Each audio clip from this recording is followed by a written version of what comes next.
And a very good morning to you. We are live in Paris and you're listening to Monocle on Sunday with me, Emma Nelson. Welcome.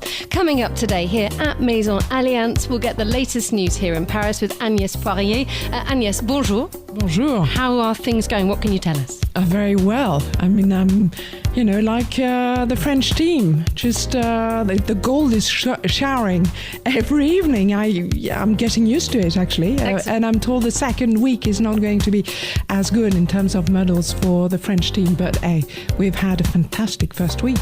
Okay, thank you very much indeed for that. We'll get the view from London with Philippe, Marlière and Georgina Godwin. Our roving reporter Kieran Pender will join us from the action too.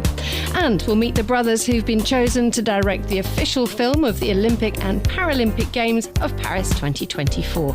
Plus, Monocle on Sunday wouldn't be without a check-in with our editorial director, Tyler Brûlé. He'll be joining us live from St Moritz. It's the 4th of August, 2024, live from Paris. This is Monocle on Sunday. Live from Paris, this is Monocle on Sunday with Emma Nelson. And a very good morning and welcome, bonjour, to the 16th floor of Maison Allianz. Our hosts, I think we've just done one full week now in Paris and we are massively getting into the swing of things. It's as if it's always been our natural home. Someone whose natural home it is Agnes Poirier.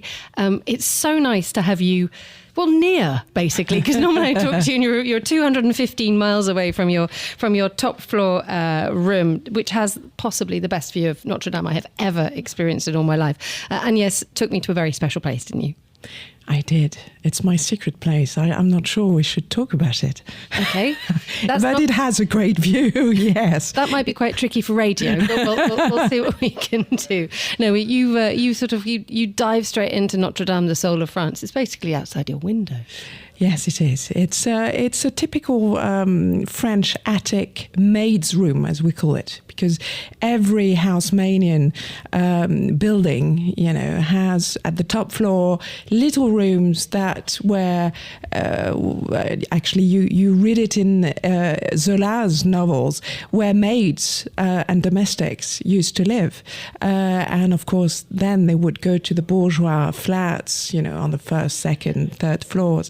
And yes, but today, I mean, in the time of the new wave, a lot of people, crammed in this little rooms in 400 blows, for instance. You've got a whole family of Antoine Douanel living there. And now, well, it's a lot of people's studies, for instance, and I'm very, very lucky to be renting that maid's room, chambre de bonne. It's a great expression if you ever come to Paris. And this is where I took you this week, yes, for a little chat about Notre Dame. Yes, we'll be hearing a little bit more about that on Monocle in Paris, broadcasting all this week from the 16th floor of Maison Allianz. And I am standing in the position where this time last week, our editorial director, Tyler Brûlé, was sort of directing events. And so it seems only fitting that we head to where he is now, which is St Moritz, to tell us a little bit about what he's up to. A very good morning to you, Tyler. Do I say grüezi or do I say bonjour to you still? Yeah, I think you'd have to say buongiorno or grüezi in this part of Graubünden, in this part of Switzerland, Emma. How are things from where you are? Because you know where I'm standing and the view is of glorious greys and greens and bright, boiling sunshine, the odd tree here and there, but certainly a sort of a very impressive cityscape. Are you somewhere a little bit different? Yes, I am in St Moritz, which I have to say, of course, has been an Olympic host, a Winter Olympic host in past years. I'm standing on the edge of the lake. I'm looking back towards the village. So we have a bit of urban. You can see the Palace Hotel. There's a renovation underway. I can see the Kulm as well. I've got the Carlton Hotel just peeking out.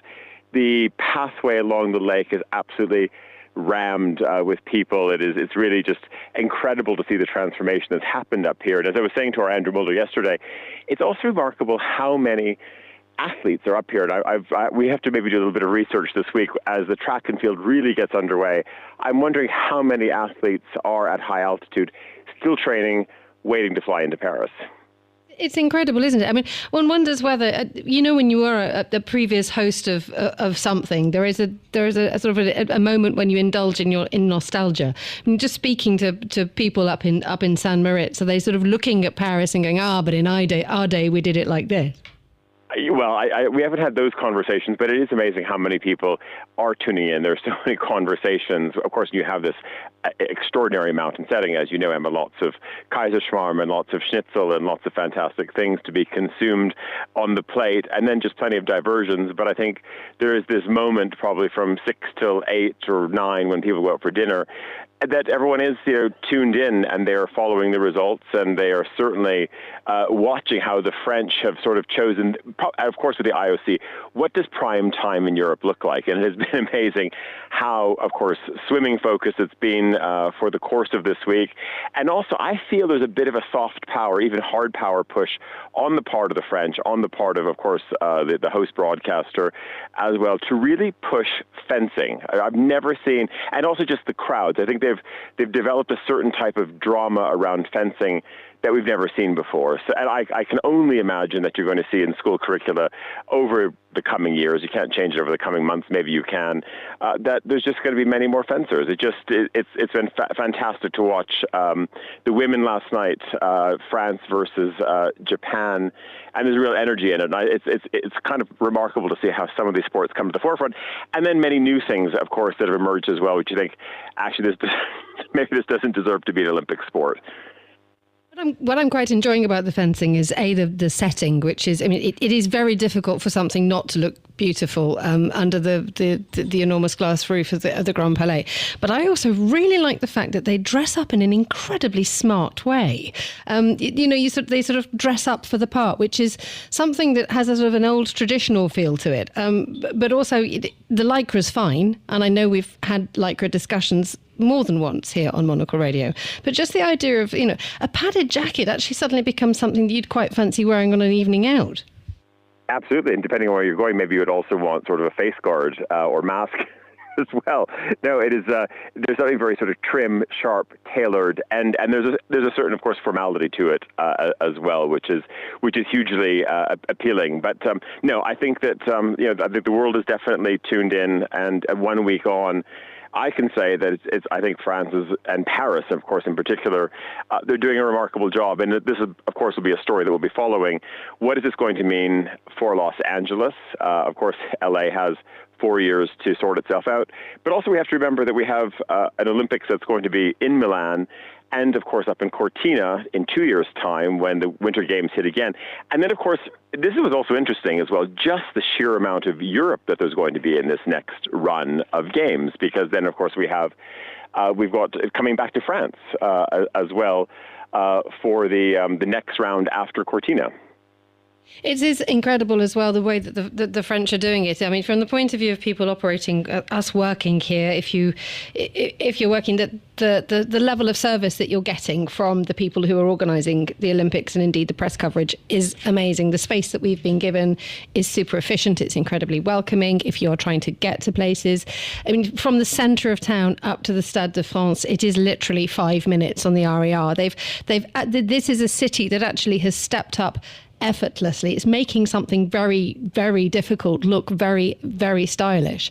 And one wonders what sort of, what leaf can be taken out of the Parisian book if you're looking towards Los Angeles. And I'm expecting Milan could probably do quite a chic job. But I wonder what we're going to take from this in terms of the service that's being offered here.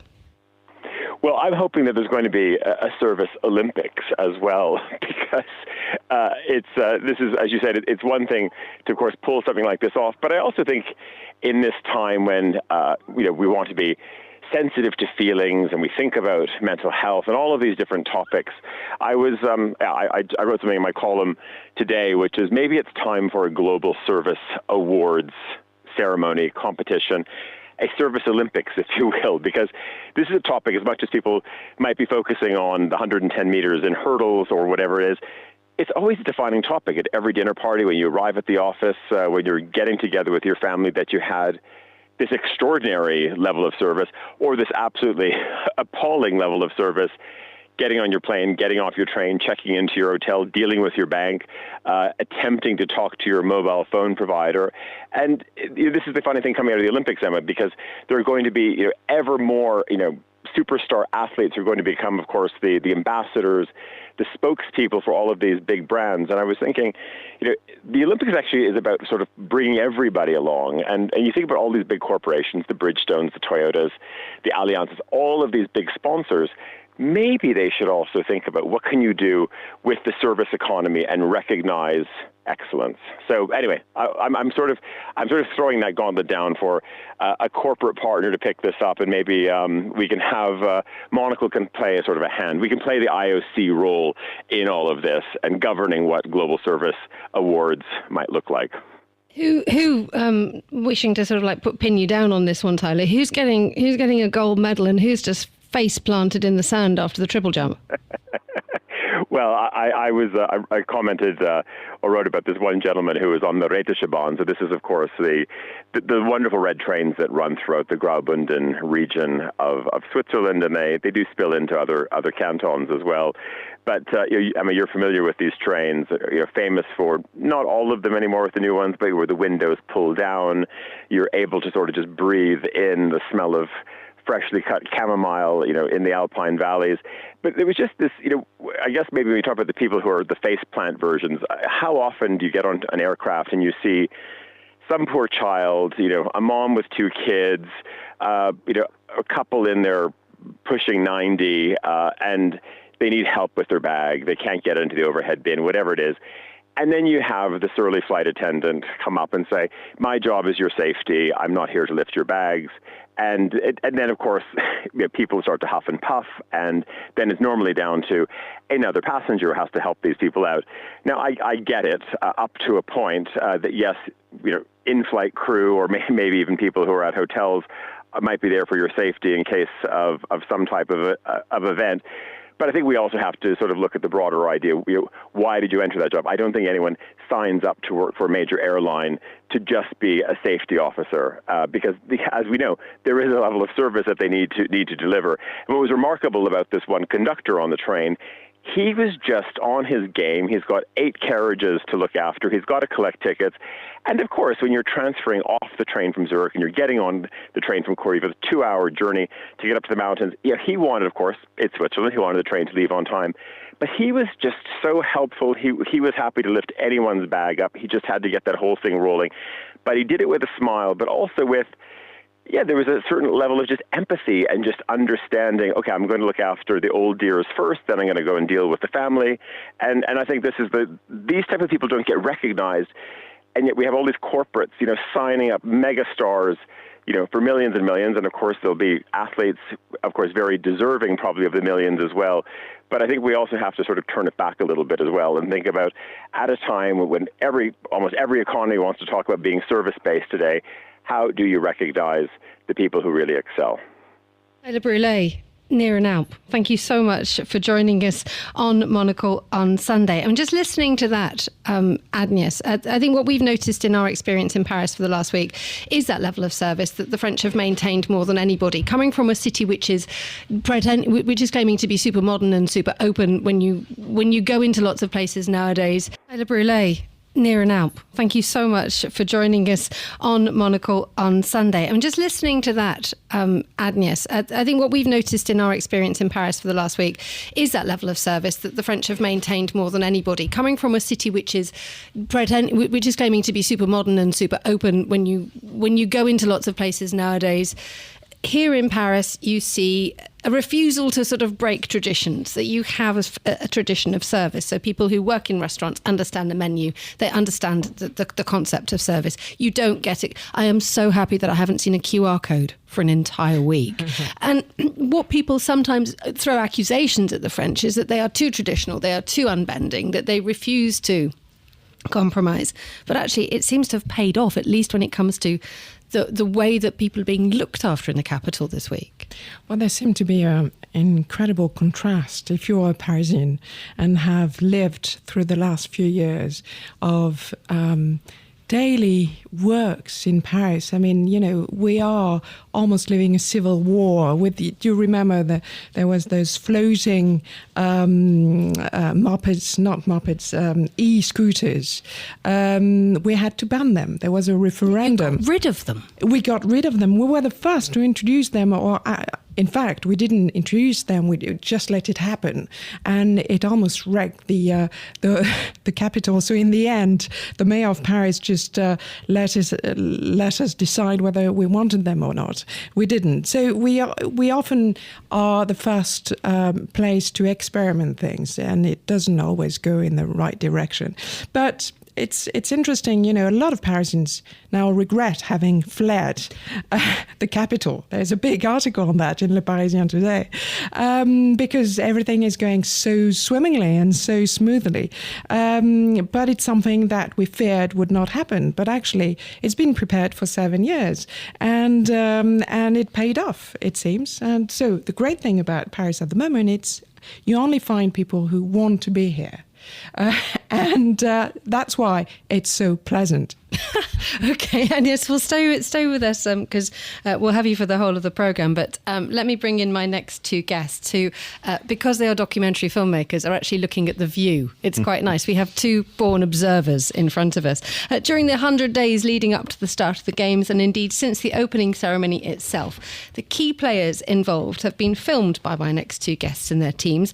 Brothers Jules and Gédéon Naudet first came to prominence in 2001 while filming a documentary about New York's firefighters. The cameras were rolling as a plane was flown into the North Tower of the World Trade Center on 9/11.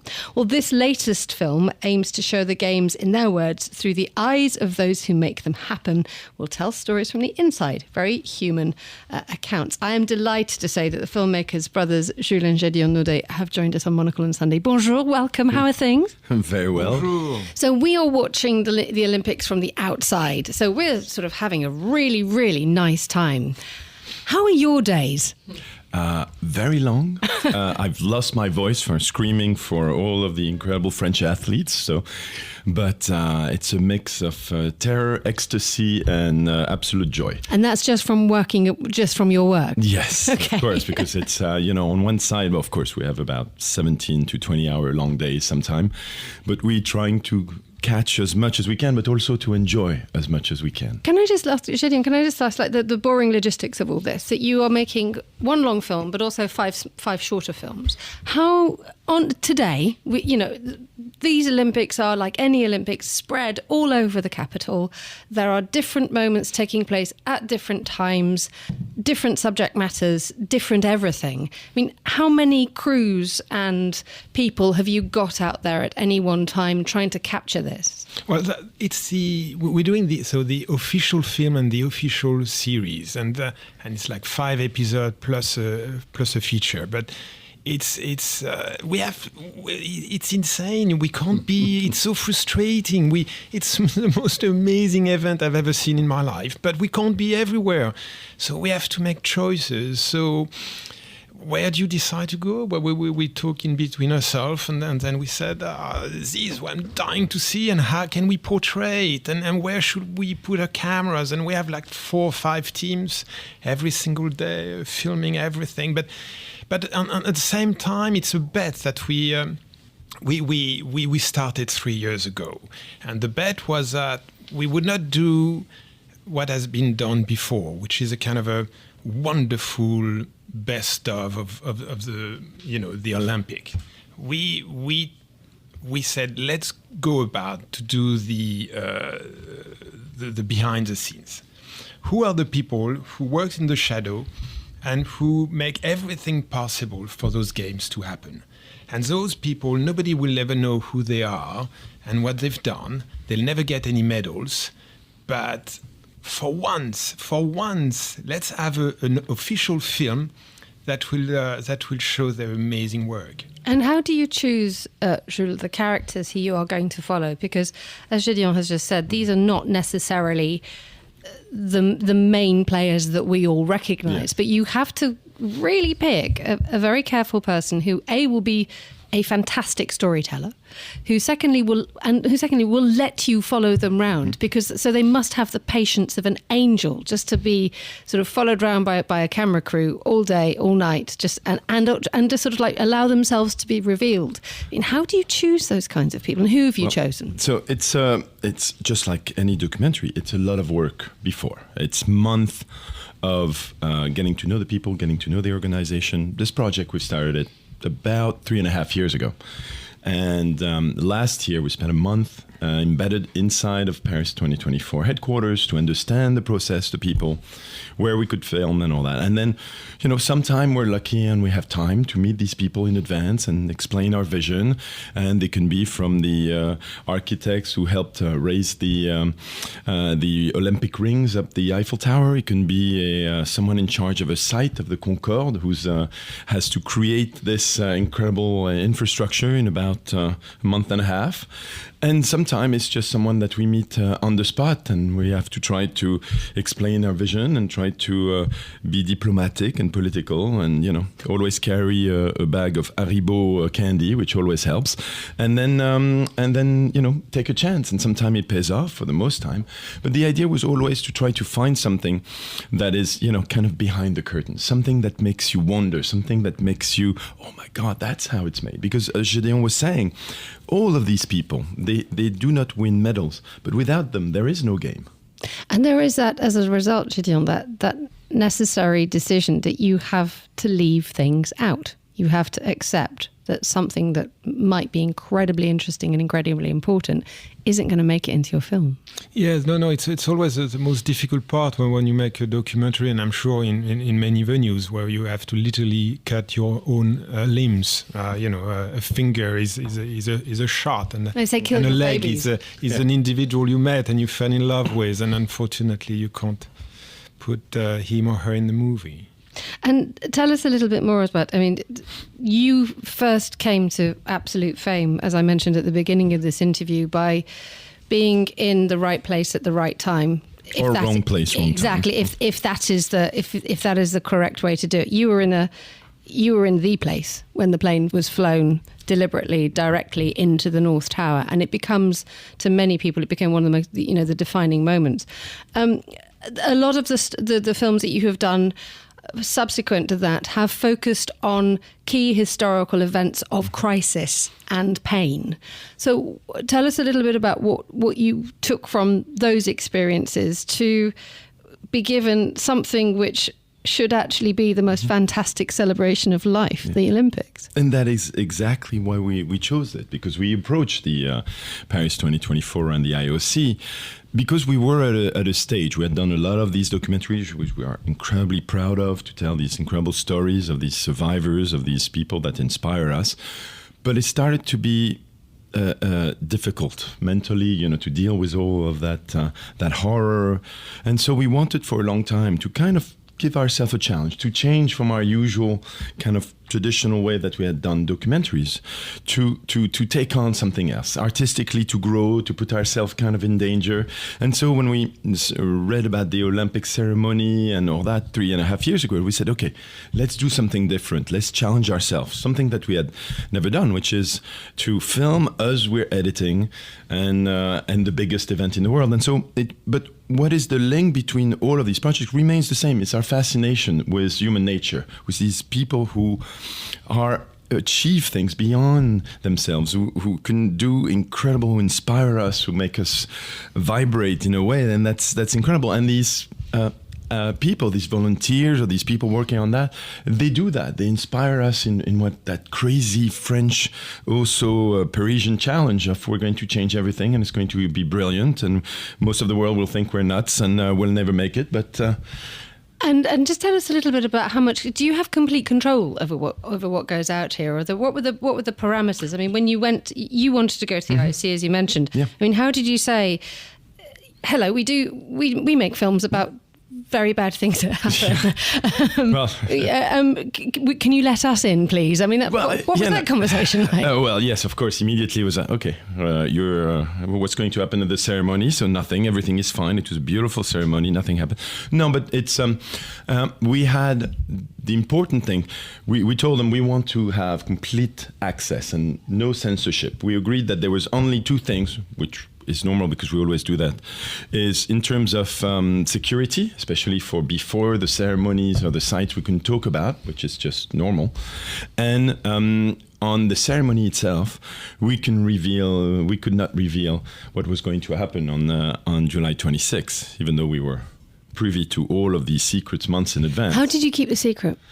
By signing an NDA, which is about the size of a yellow pages, and knowing that my kids, my house, my wife, and my pets would belong to the IOC if I said anything. So that helps. There was a story that they said about when 2012 happened, and the director, whose name is Danny, thank you, Danny Boyle, basically didn't make anybody sign an NDA. He said, "You don't want to spoil the surprise." And everyone just joined in, and there's that sort of collective feeling of we're all part of a really, really big present that we're going to give the world. How did you capture that sort of sense of excitement from behind the scenes from Parisians, especially when we were watching it from the outside, and I'm sure Agnes come in and join us. There was this sense, wasn't there, that the Parisians really didn't want to play. This was like, it's not happening. We don't want it. It's just, they've just dug up my roads, and they're just polishing the bits of Paris that the world is going to see. There was cynicism. How did you, was there a sort of sense of excitement? I think it was, and it was talking actually in the past. We had talked to Sébastien Coe, who was in charge kind of the Tony Estanguet of the London Games, and he had told us, everyone will moan and complain before the Olympics arrive. And we'll see one moment where it starts to change is when the flame arrives in the country itself, and then as it makes its way closer, it's kind of that figurative torch that ignites the passion. And then when it arrived, it was there. And now I think the best proof of that is all of the Parisians who left saying, "Oh no, I will not be here for the games. It's horrible. I won't be able to take my SUV to go 3 blocks over." They're all regretting it, and they're all coming back in droves. So I think. And yes, you said this at the start of the programme, didn't you? That the people who went are now coming back. Is that true? Is the TGV from Nice to Paris like overflowing?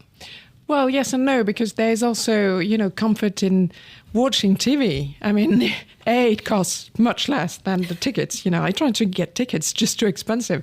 So television is great from Normandy or wherever you are in France. But no, some people have come back just to share that, and it's free, that atmosphere, because you've got every park. I mean, around you don't need to go very far. I've got one just around the corner. It's a little park garden, and it has a huge screen, and all the neighborhood flock to go there, and they a lot of teenagers who don't know what to do in August in Paris, and they go. It's free, and they have a great time, and you can hear it. The thing is, suddenly it's like for a football match, except it's happening every night. It's that suddenly you hear a rumor, you're on your balcony, and you're reading, and you think, "Oh shit, I should switch on the radio or television because we are winning something." It is incredible. The whole of Ménilmontant was obsessed with judo at 8:00 last night. It was quite mind-boggling. Finally, we're running out of time, but Gédéon, what will be the one thing that maybe surprised you, or you will take away from these games and your experience of working inside them? Oh, there'll be easy. There'll be two things. One, there's this amazing team with who we're working with, and because they're true, beautiful human beings. So it's like this, summer camp.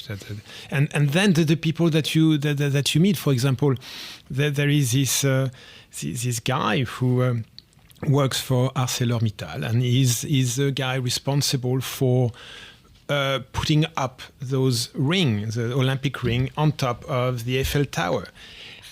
And the guy is the most amazing character. I mean, imagine it's 4 a.m. Those 35 tons rings are lifting up. And as they're lifting up, and everybody's biting their nails because everything can go wrong. Don't drop them. Exactly. The guy decides to bring a DJ with gigantic speakers, and he decided to put Puccini music. It was completely insane, and so you have those rings lifting up and on listening to Puccini, and the workers don't understand what's going on, but actually, of course, it was completely surreal. It was incredibly beautiful.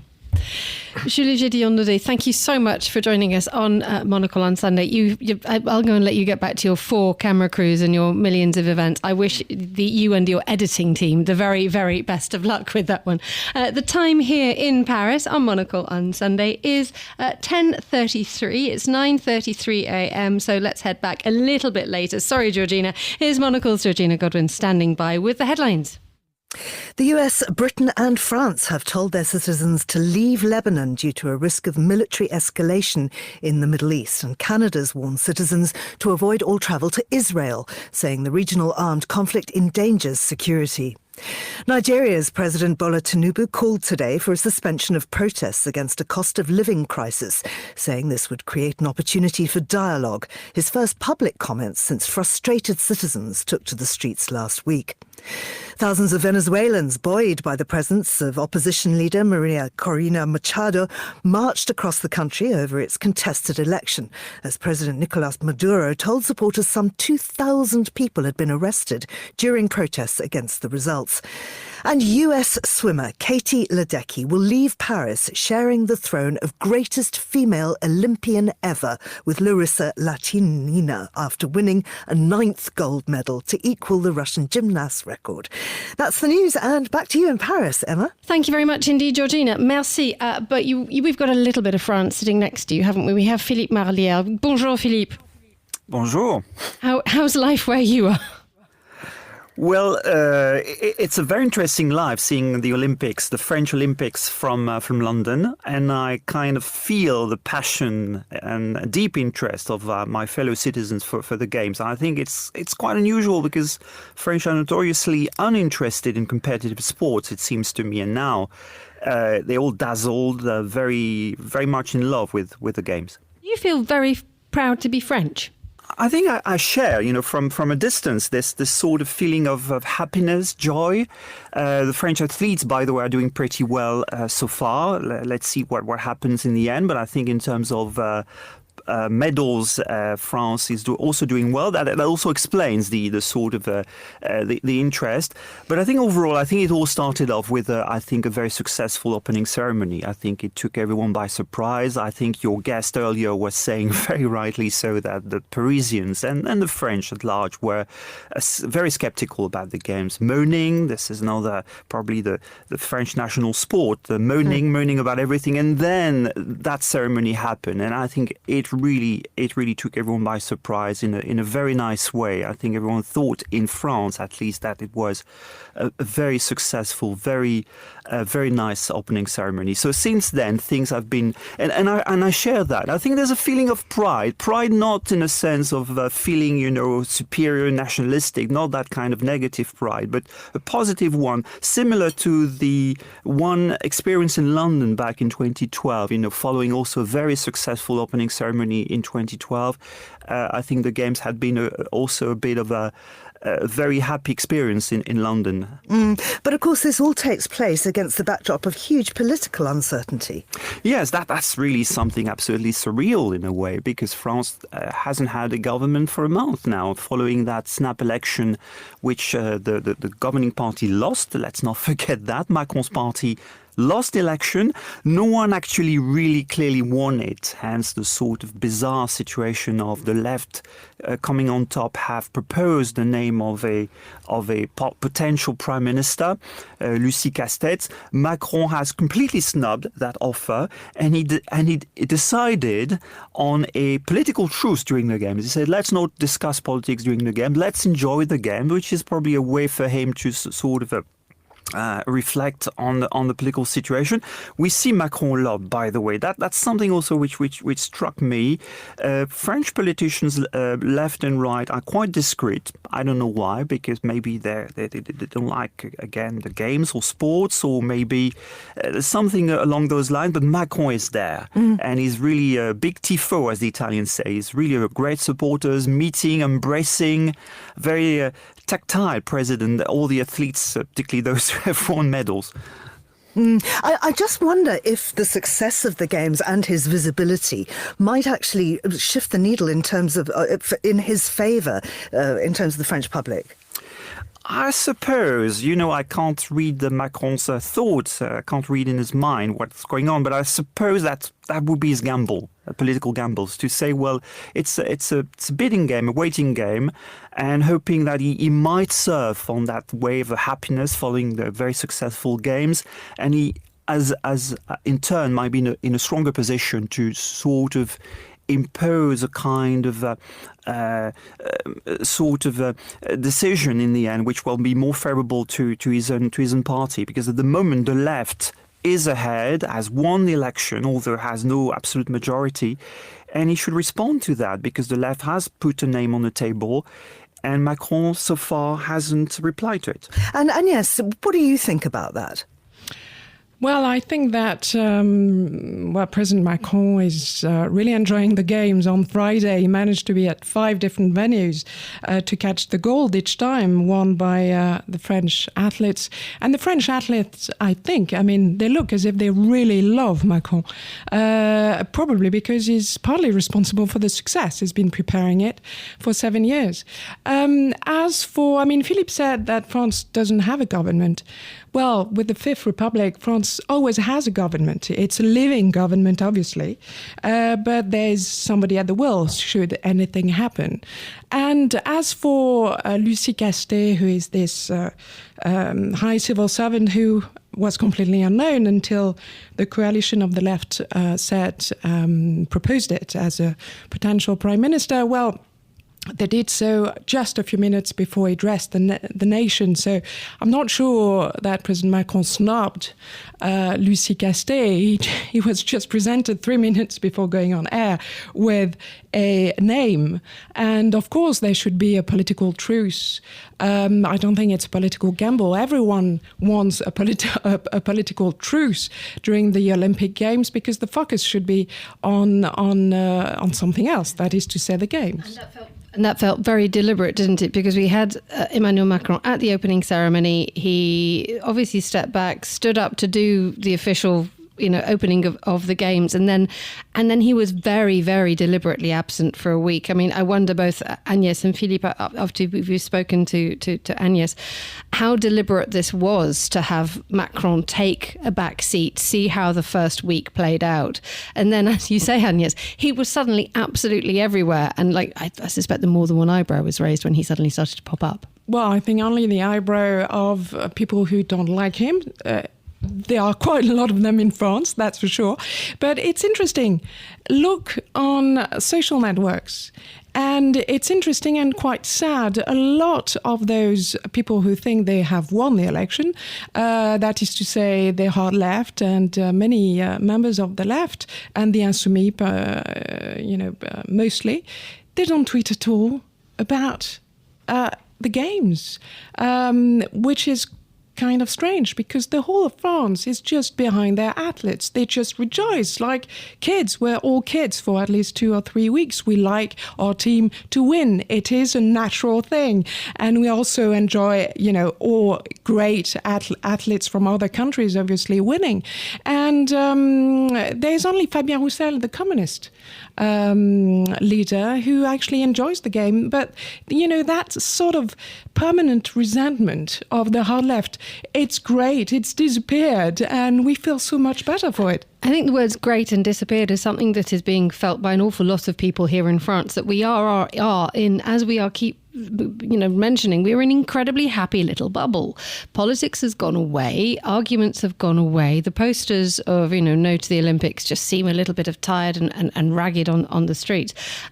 But obviously the world is not stopping, and there's a small matter of an American presidential election. So Georgina and Philippe, do you want to sort of step away from Paris and tell us what your views are of what's happening in the rest of the world while we float around in our montgolfière of joy?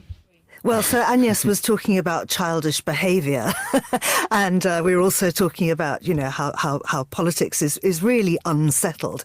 Both of those things apply to the United States. So Kamala Harris's nomination as Democratic candidate has actually been confirmed now. We don't yet know who her VP pick is. Trump has responded to the campaign completely changing now that he's no longer facing Biden, and he's trying to back out of the next presidential debate. Philippe, tell us more about that. It seems that Kamala Harris's nomination is bad news for Trump. It's certainly what he wanted and what he maybe expected. It has clearly boosted the Democratic campaign.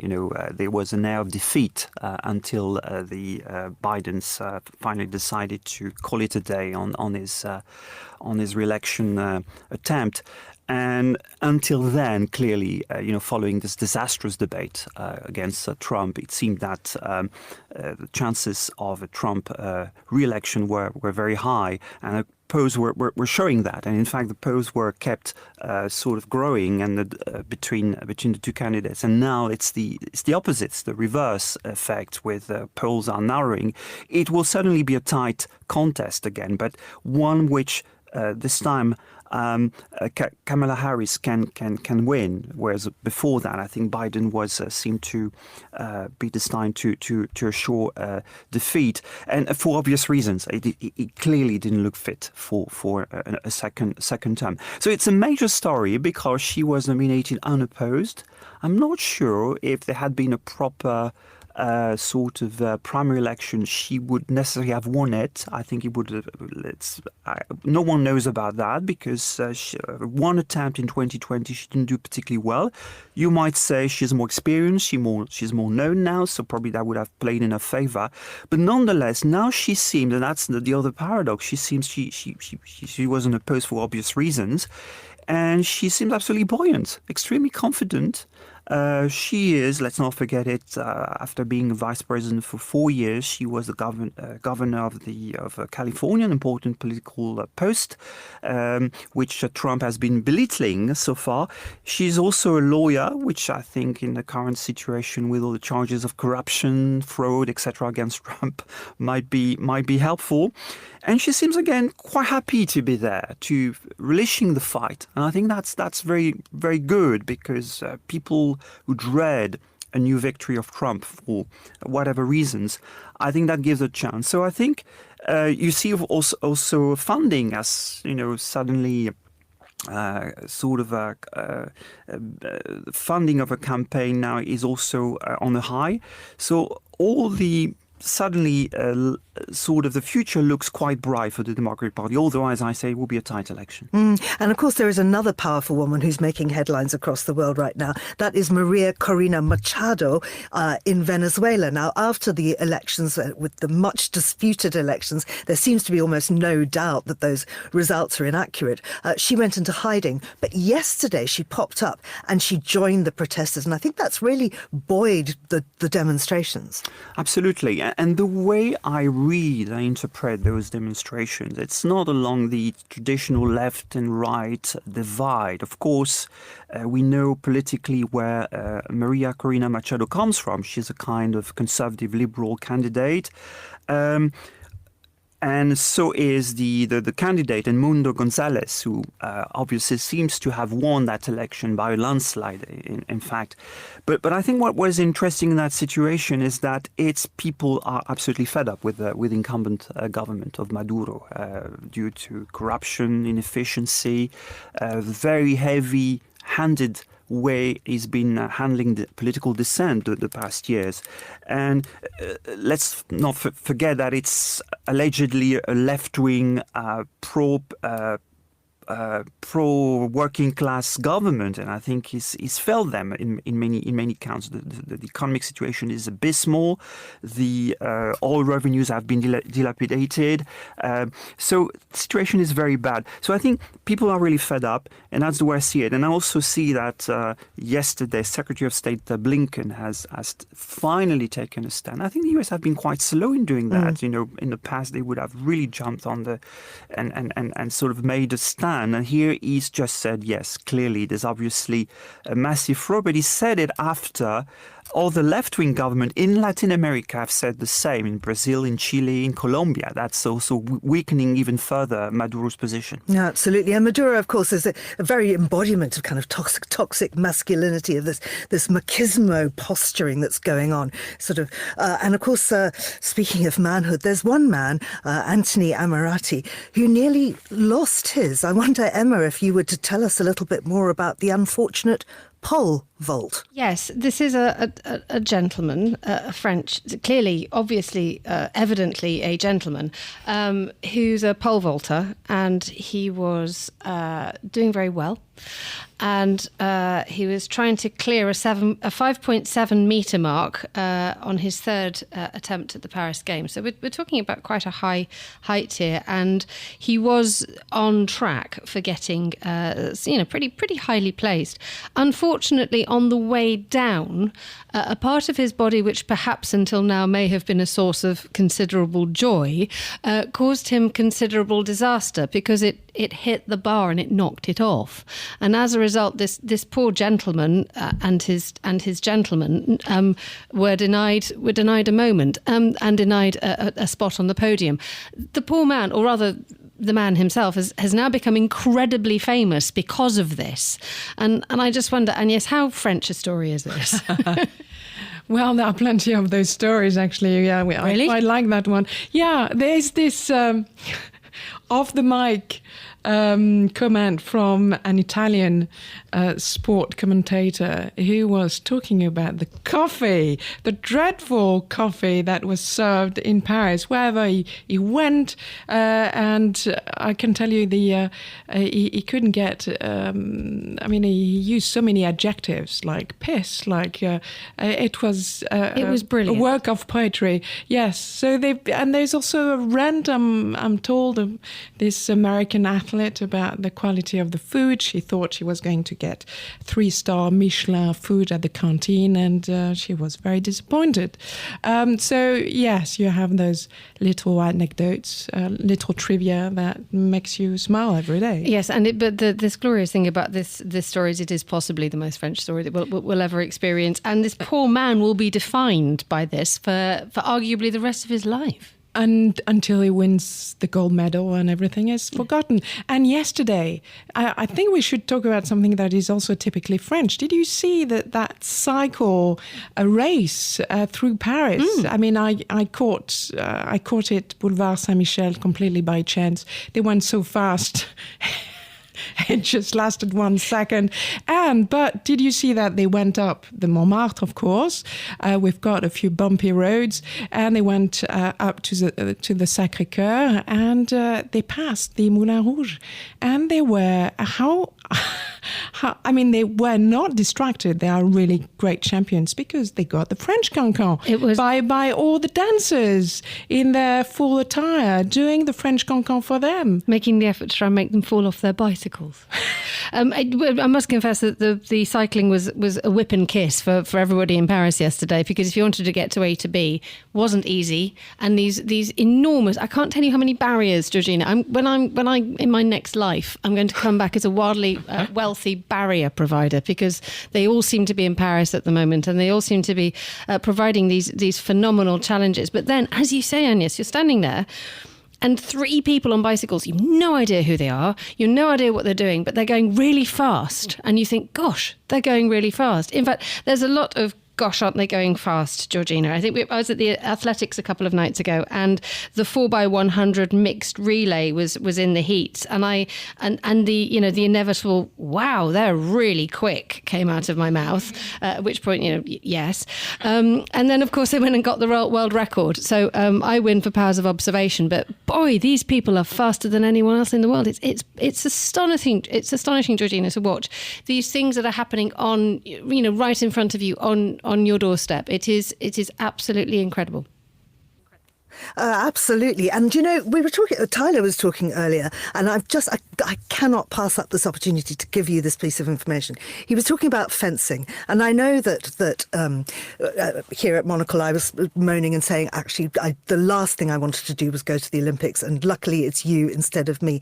And that's because I am so completely unsporty. I will share a secret with you. I'm quite good at fencing. Stunned silence, right? Oh. Wow, okay. This is a major opportunity. The canteen down at Midori House. How do you start, Georgina? And we're going to go to Kieran Pender, the Olympics expert, in a moment. So maybe we can bring Kieran in onto this. Kieran, do you want a very warm welcome to Monocle on Sunday. Georgina is just telling us about how you start and telling us all about fencing. Georgina, let's hear from you first, and then Kieran can give his his expert view. I trained to be an actor, and it was compulsory to learn how to fence. And because I was no good at the kind of dance classes and all the rest of it, I threw everything into fencing and surprisingly got quite well. I can only use a foil, though. I'm not very good at doing it with a sabre. And we are very glad about that. Kieran Pender, Monocle's roving correspondent for the Olympics. Good morning, Kieran. Bonjour. Come and join the gang. Good morning, and I thought that was very delicate the way you described the pole vault, the pole vaulters, the exploits that have gone viral. I suspect that delicate would be the order of the day when it comes to Mr. Amirati. We've got just a scant 4 or 5 minutes. Tell us literally about what's happening today. It's all getting super exciting on the purple track up at the Stade de France, isn't it? Well, there have been medals galore and some really excellent racing at the track now that that's underway. You know, typically that's the second half of the program. We've just ticked over. Saturday was day 8, Sunday being the turn. We're in the home straight now. We're on day 9, and some excellent action tonight, including the men's 100 metres, the women's high jump. That's going to be a really cracking race. But I think a highlight for me yesterday was 2 small Caribbean nations, St Lucia and Dominica, winning their first ever Olympic gold medals. And not just in any races. St Lucia won the women's 100-metre track, and Dominica won the women's triple jump. I mean, what an amazing way to start your Olympic medal tally. Isn't it lovely when we're looking at, you know, China, US, France, GB dominating the medals tables? And I looked at that list and I thought, that's brilliant, but it's a little bit boring. Isn't it quite nice to have these new faces? Yeah, it's just remarkable. I think it reminds us of, you know, why this is so special. It brings together people from all around the world. Sadly, one small island nation that hasn't had quite so much success at these games is Nauru. They've sent one sprinter. Nauru is a small Pacific nation, sort of not far from Australia. They've sent 100-metre sprinter, and he was out after the first round yesterday in the men's 100. So a long way to come for 11 seconds or 12 seconds, but still a remarkable achievement. I was reading that there's 4 teams at the Olympics with only one athlete: Belize, Liechtenstein, Somalia, and Nauru. So we'll be cheering on the Belizean and Somalian athletes, no doubt. We shall do as well. And I think when you were mentioning that, it made me think of something when we were watching the athletics a couple of days ago. When you think of athletes and when you think of runners especially, it's a very, very lonely, solitary occupation. You are training by yourself. Athletes have to do that and focus. Yet when you actually get to the place itself, I don't know if anyone has ever been to an athletics event, but everything is happening all at once. It's absolutely bananas. It's like the biggest sports day you've ever been to. There is discus, there is running, there is high jump, long jump, you name it, all happening at the same time. And one is absolutely knocked sideways by the level of concentration that people are able to maintain while effectively being in a huge, deafening cauldron of action, Kieran. Yeah, and it's actually really difficult as a spectator as well, and particularly as a journalist trying to cover things. I remember when I covered my first Olympics in Tokyo, although there were no crowd around, that was the thing that struck me, that on the television coverage, it's all nicely curated and you get one thing after another. But in the stadium, it's all happening, and that has a real effect on athletes. I know, speaking to some of the high jumpers, often they have to make their run. They've got to wait for particularly a middle distance or long distance, like the 5K or the 10K, to go round, and they'll take their run on the track in between. I mean, it really it adds an extra layer of difficulty to what is already an extremely difficult thing. Finally, Agnes, yes or no, are you actually now going to get any tickets to go? No, I tried to, but it's too expensive. So, and I quite enjoy the atmosphere in the streets. Giant screens everywhere. So, and a small screen at home. So all in all, and also, there's going to be. I saw the cycling yesterday, completely out of luck by chance. And next Saturday, the marathon. We've got another week, ladies and gentlemen, and we will be here live from the 16th floor of Maison Allianz to bring you both Monocle in Paris, and Andrew Muller will be here with the Monocle Daily as well. But now, that's all the time we have for today's episode of Monocle on Sunday. The warmest of thanks to all my guests, Agnes Poirier, Philippe, Marlière, Jules and Gédéon Naudet, Kieran Pender, and our editorial director, Tyler Brûlé. And a huge thanks to our champion fencer back in London, Georgina Godwin, and to the producers too, Tom Webb, Carlotta Rabello, studio managers in Paris is Lily Austin, and in London, Mariella Bevan. So thank you from this cast of thousands. Monocle on Sunday returns from Paris next week. Au revoir.